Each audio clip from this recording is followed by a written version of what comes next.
বাংলাদেশ জাতীয়তাবাদী দল জনগণের দল, জনগণের আশা আকাঙ্ক্ষার প্রতিফলন ঘটানোর দল। তারা বসে নেই, যারা তাদের সাঙ্গপাঙ্গরা আশেপাশে আছে, আর যারা মনে করেছিলেন ষড়যন্ত্র করে 2009-এর মতো ক্ষমতায় চলে যাবেন, সেই ভাইদেরও বহু কষ্ট হচ্ছে, কারণ তাদের ষড়যন্ত্র জনগণ ব্যর্থ করে দিয়েছে।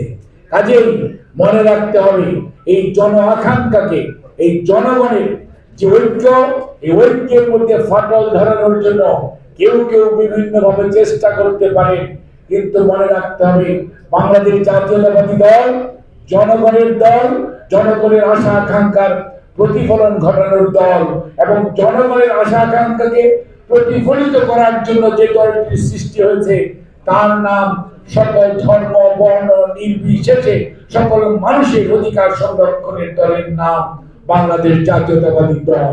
কাজে এই দল অতীতে যেমন তার অতীত রয়েছে, তার যেমন বর্তমান, ইনশাআল্লাহ আমাদের বর্তমান প্রধানমন্ত্রী জনাব তারেক রহমানের নেতৃত্বে বাংলাদেশের আগামী বাংলাদেশ অর্থাৎ একটি মানবিক এবং অন্তর্ভুক্তিমূলক বাংলাদেশ হবে, যেখানে সুশাসন থাকবে, অন্যায় দুর্নীতি স্বৈরাচারের কোনো সুযোগ থাকবে না, এবং মানুষ মাথা উঁচু করে থাকবে।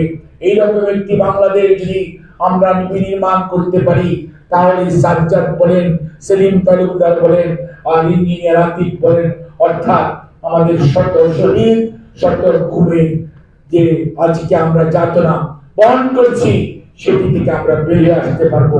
দেশের মানুষ মুক্তি পাবে এবং দেশের মানুষ সেই প্রতিজ্ঞায়। আপনাদের সবাইকে অনেক অনেক ধন্যবাদ।